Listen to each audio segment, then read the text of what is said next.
Entonces la segunda sección de esta segunda sección, la segunda subsección, es del 15 al 21. ¿Qué podemos decir de los versículos 15 al 21? Y habló el rey de Egipto a las parteras de las hebreas, una de las cuales se llamaba Cifra y otra Fua, y les dijo: cuando asistáis a las hebreas en sus partos y veáis el sexo, si es hijo, matadlo, y si es hija, entonces viva. Pero las parteras temieron a Dios, y no hicieron como les mandó el rey de Egipto, sino que preservaron la vida a los niños. El rey de Egipto hizo llamar a las parteras y les dijo: ¿por qué habéis hecho esto? ¿Que habéis preservado la vida a los niños? Y las parteras respondieron a Faraón: porque las mujeres hebreas no son como las egipcias, pues son robustas y dan a luz antes que la partera venga a ellas. Dios hizo bien a las parteras, y el pueblo se multiplicó y se fortaleció en gran manera. Y por haber las parteras temido a Dios, Él prosperó sus familias. Esta es la segunda etapa del plan del rey. Él quiere llevar, por decirlo así, la cultura de la muerte a Gosén. Quiere llevar al pueblo de Dios la cultura de la muerte que existe, por decirlo así, en Egipto, la tierra de las tumbas. ¿Qué propósito tiene matar todos los varones? Obviamente él busca endebilecer. Su temor es que luchen contra él. Entonces, mate a los hombres. En ese entonces nadie pensaba de las mujeres como combatientes, como lo hacemos hoy día. Entonces, él quiso debilitar su fuerza militar. Esto es muy interesante para el libro de Éxodo, porque cuando en un momento, llegando al fin de las plagas, o quizás antes, quizás en el capítulo 6, ya no me acuerdo bien, Dios empieza a hablar de su pueblo como sus ejércitos. Y voy a sacar mis ejércitos. Cuando por fin salen de Egipto, dice: sale el pueblo de Dios según sus ejércitos, salen sus ejércitos. Dios, ellos cantan, es un guerrero cuando los libra de los ejércitos de Egipto. Y lo que hace Dios en el libro de Éxodo, cuando los establece con tabernáculo, y están acampados según sus tribus alrededor de ese tabernáculo, es que los está cuadrando en sus escuadrones como ejércitos. Son los ejércitos de Dios que van a la lucha y la conquista. Y entonces lo que trata de hacer, eso es interesante notarlo aquí cuando están tratando de matar varones, porque la razón por la que buscan matar varones es que quieren endebilecer su fuerza, su fortaleza, su poder, y principalmente porque temen que se unan a sus enemigos en una batalla, su fuerza militar. Algo muy interesante ocurre en el versículo 15. Tenemos los nombres de las parteras, Cifra y Fua. ¿Tendrá algún significado? Pues este es el libro de los nombres. No se ha dignado siquiera mencionar el nombre del faraón. No sabemos cuál faraón será, no nos dice, no le importa. Pero el nombre de las parteras, sí tenemos el nombre, Cifra y Fua. Y nos dice Moisés, así se llamaban. Me llama mucho la atención. ¿Qué querrá decir? Bueno, podemos hacer una cosa. Sabemos que estos nombres hebreos muchas veces tienen un significado, aunque estos, cabe notarlo, no sé si son hebreas o si son nombres egipcios. Esto yo lo estudié hace más de unos meses y ya no me acuerdo si son nombres egipcios o si son nombres hebreos. Pero sí sé, sí busqué en el diccionario sus significados. Y Cifra quiere decir hermosa o bonita. Fua quiere decir algo como chispa o pajarito, algo así. Esos no son nombres con gran contenido teológico, ¿verdad? No son como Ezequiel o no, como el hijo de Isaías, Maher Shaler Hashbaz, que tiene bastante significado ese nombre. No, la Cifra es un nombre que uno uno sabe, debe ser bastante común. ¿Quién no le pone a su hija hermosa o bonita o linda o algo así? Eso siempre lo ha hecho la humanidad, claro que sí. Ese no es un nombre de profundo significado teológico, algo así. Fua quiere decir chispa, ¿sí? O pajarito. O sea, no quiere decir el Señor es mi ayuda y mi esperanza, o algo como uno esperaría. Entonces, ¿por qué nos da los nombres si no significan algo fuera de lo común, sino que son como nombres muy corrientes para una niña, que una mujer que alguien le pone a su niña, porque pues así le pone todo mundo a su hermosa hija, a su hija que es chiquita, es como una chispita, es como un pajarito que vuela por aquí, por allá, y tan bonita, ¿verdad? Hay una lección en esto. No nos da los nombres porque tienen significado, porque vemos que no lo tienen. Nos da los nombres para darnos un mensaje. Y el mensaje es esto: que Dios las conoce, que Dios las nombra, que Dios las recuerda. Y me parece algo fuerte, un punto muy fuerte que está haciendo aquí Moisés y obviamente el Espíritu de Dios en este pasaje. ¿Quién es el que tiene su nombre tallado en una piedra?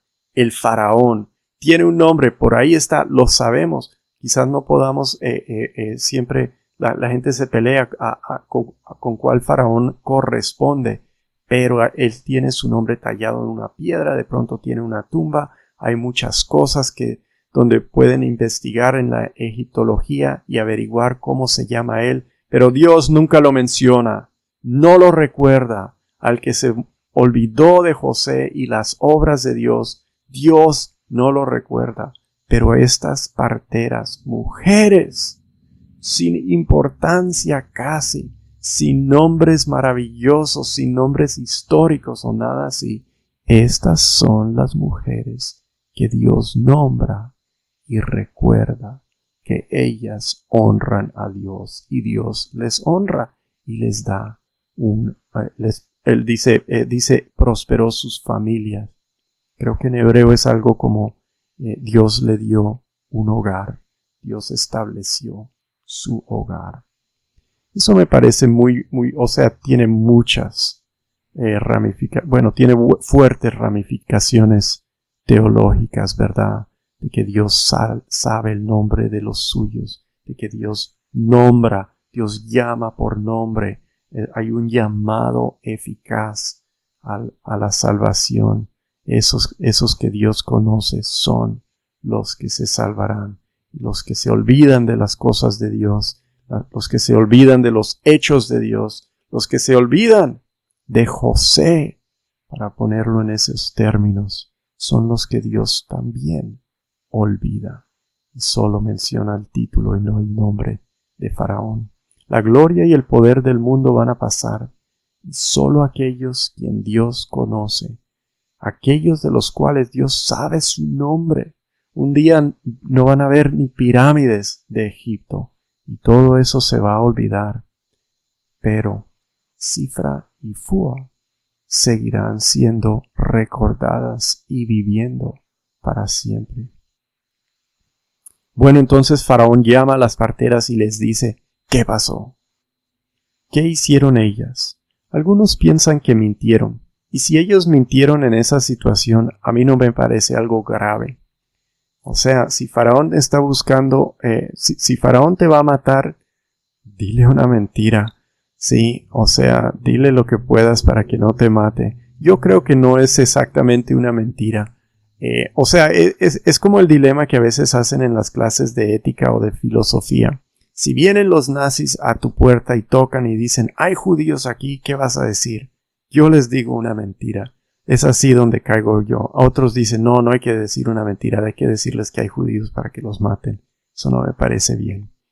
Pero aquí es algo un poco distinto y entonces quizás no podemos compararlo. A mí me parece lo que hacen estas mujeres es evadir.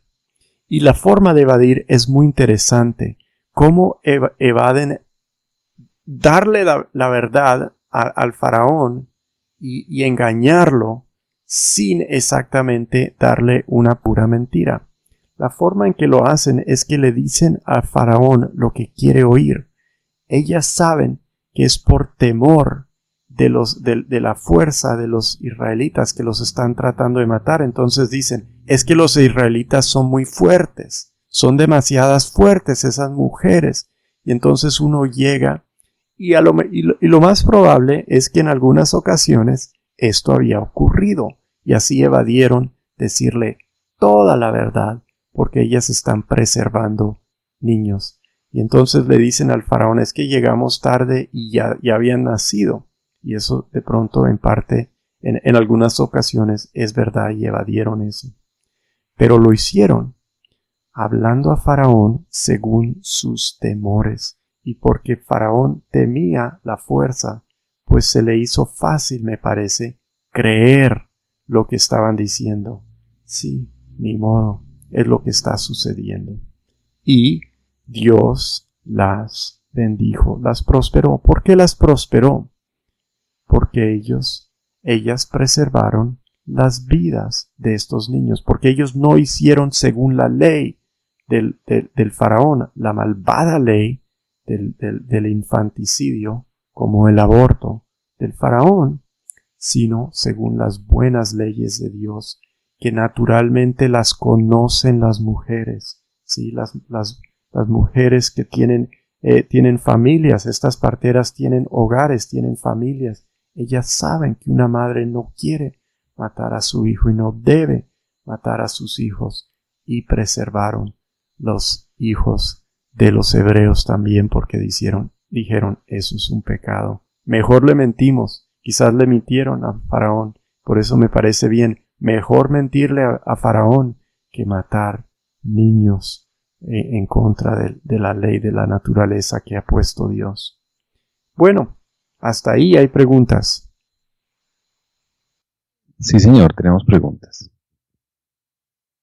Andrés pregunta, pero pues creo que se ha respondido. ¿Cómo entendemos que las parteras mintieron y además les fue bien? Sí, yo creo que Entonces, hemos hablado de eso. se respondió, ¿no? Carlos pregunta, en lo que menciona Joel podemos ver cómo se cumple el significado, o no pregunta sino es una afirmación. Podemos ver cómo se cumple el significado que Dios exalta a los humildes. Muy bien dicho. Sí, ese es un tema muy grande en Éxodo, ¿verdad? Muy grande. Sandra pregunta, ¿qué nacionalidad eran las parteras?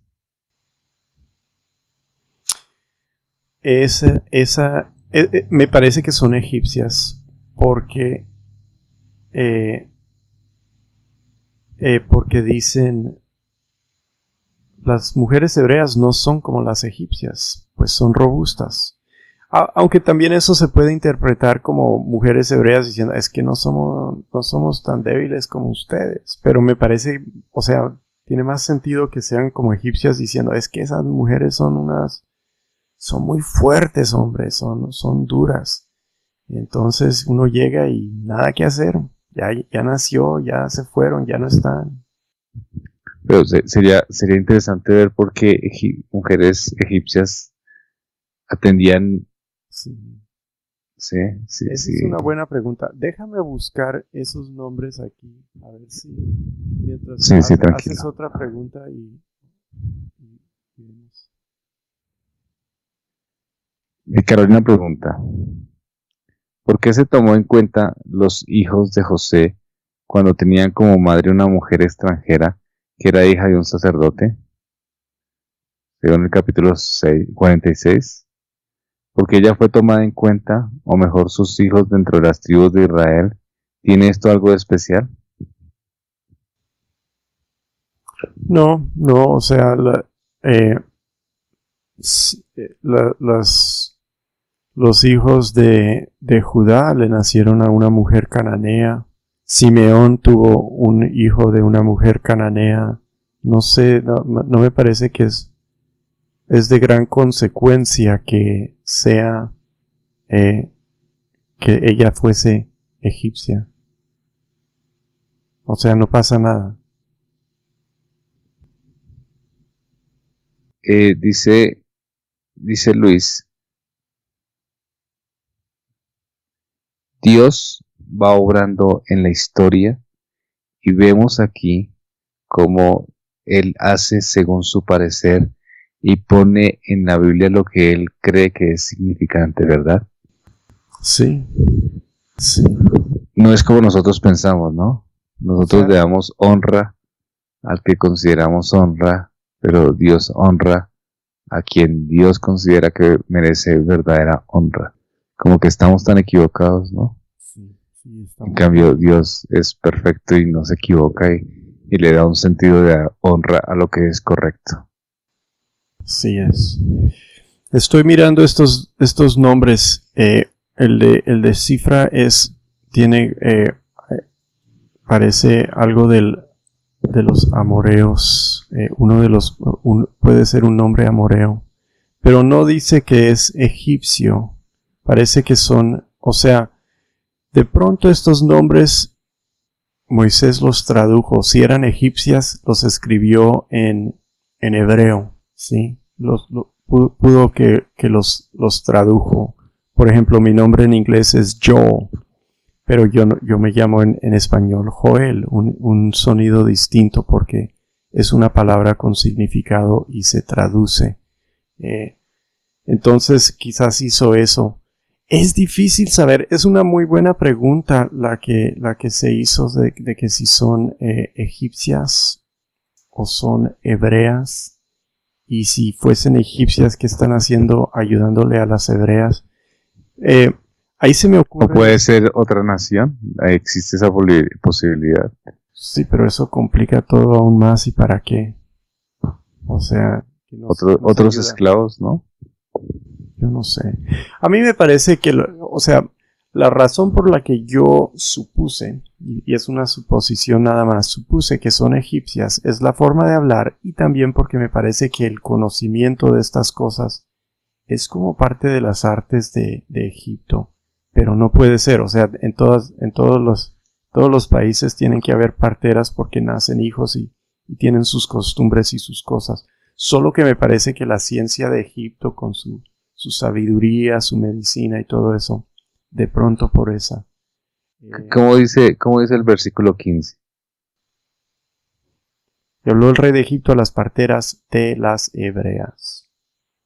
No se sabe. Es que aquí dice, en la nueva versión internacional, Ajá. habían 2 parteras hebreas.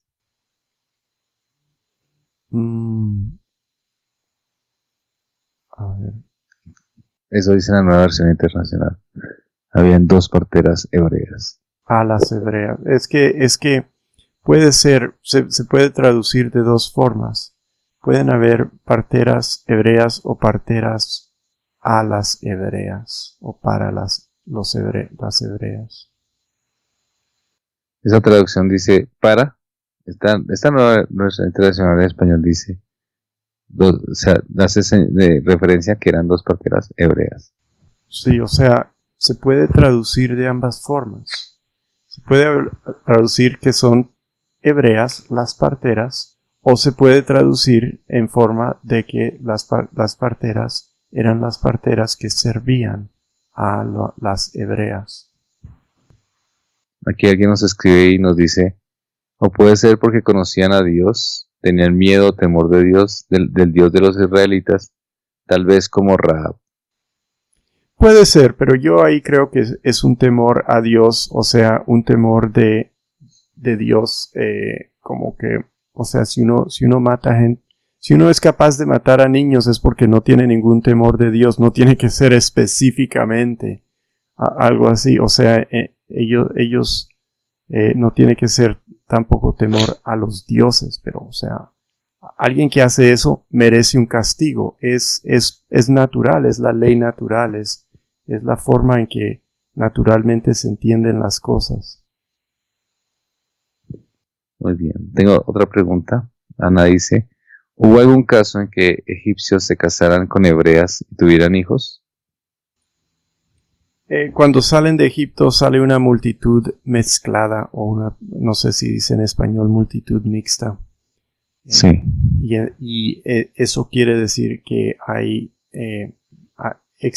van con ellos egipcios. Eso no quiere decir que estén casados, pero sugiere que pudo haber ocurrido, y es lo más probable, o sea, que esas dos naciones no se mezclen en algo. Lo importante es que cada nación no pierda su identidad. Por eso no están en Canaán, porque se estaban casando y se estaban mezclando, corrían el riesgo de perder su identidad. Pero en Egipto no, pero seguramente a cierto punto sí se mezclaban en formas menores. Habían algunos, supongo. ¿Listo, hermano? ¿Ya no hay más preguntas? Okay. Pues la última seccioncita, ya que vamos casi por una hora, es el 22, ¿verdad? Entonces Faraón mandó a todo su pueblo diciendo: echad al río a todo hijo que nazca y a toda hija, preservad la vida. Así que él cambió su estrategia. En vez de decirle a las parteras y tratar de hacerlo a través de las mujeres en forma escondida, dio un plan público a todo mundo, a todo hijo que nazca, a los hebreos, obviamente, échenlo al río. El plan de Faraón ahora es ahogar a toda una generación de varones. Y esto es lo que le sucede a él por haberlo hecho. Es lo que sucede al fin cuando llegan al Mar Rojo, ¿verdad? Todo el faraón mismo, que no es este mismo faraón porque eso es 80 años después, dudo que sea el mismo faraón. El faraón en ese momento pues acaba ahogado junto con todos sus varones, sus fuerzas militares, sus ejércitos. Lo que él está tratando de hacer al pueblo de Israel, y logra, seguramente muchos niños de esa generación de Moisés perecieron. Es lo que Dios trae sobre él en justicia, en forma de justicia. Esta es una historia de multiplicación, ¿verdad? De vida y bendición.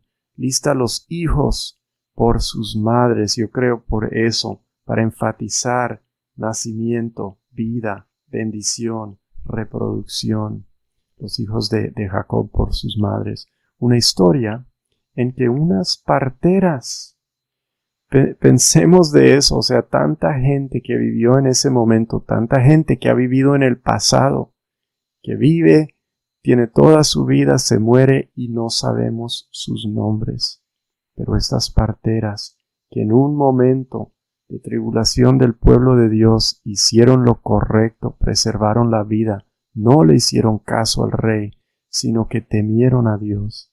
Ellas son las que juegan una parte importante, preservan seguramente muchas vidas y Dios las recuerda y sabe sus nombres. Y es una historia de Egipto y su rey déspota, opresor, con sus tumbas y su cultura de muerte. ¿Cómo nos indica esto el Evangelio? Pues habiéndolo estudiado así me parece obvio, ¿verdad? Una cosa interesante que sale del Antiguo Testamento es que si las mujeres no pueden tener hijos, nosotros no podemos ser salvos. Es algo que recurre en todo el Antiguo Testamento, ¿sí? En la promesa a Eva, en el canto de Ana, que no podía tener un hijo y luego se regocijó cuando le nació Samuel. Porque si las mujeres no pueden tener hijos, no podemos ser salvos. Y esa es una razón por la cual honra a Dios a Sifra y Fua, porque quizás ellas no están pensando del nacimiento del Salvador, pero ellas están contribuyendo, porque si las mujeres no pueden tener niños, no podemos ser salvos. Nos indica el Evangelio la vida, el que viene a destruir la muerte, el que viene a sacarnos de la tumba y de la opresión del pecado y del opresor, el que quiere matarnos y encerrarnos en muerte. Todo esto nos habla del Evangelio. en Éxodo capítulo 1. Bueno, hasta ahí lo que tengo para el estudio. Hermano, perfecto, muy bien. Gracias, estuvo muy interesante el análisis en relación a estas dos mujeres. Pues en general todo, eh, cómo Dios obra, cómo Dios actúa y lo de los nombres tan particulares, ¿no? Sí, interesante cómo funciona todo eso ahí. Cuando uno se pone a preguntar el por qué, de pronto, si lográsemos, si yo pudiese o si se pudiese contestar la pregunta de las parteras, si eran hebreas o no, sería más, quizás hay más ahí para Sí, claro, para seguir viendo cómo Dios obra y cómo Dios obra de manera tan interesante. Hermano Joel, gracias. Me anima mucho este estudio, me hace reflexionar bastante y creo que nuestros oyentes también. Aquí están dando algunos saludos de parte de los oyentes porque se ve que fue de provecho el estudio. Gracias a Dios. Qué bueno, gracias por la oportunidad, como siempre. Qué gusto hacerlo. Qué bueno que este intento pues nos salga bien la primera vez. Sí, está saliendo bien, hermano. Listo, hermanos, amigos, gracias por acompañarnos. Recuerden, seguimos con Éxodo, este interesante estudio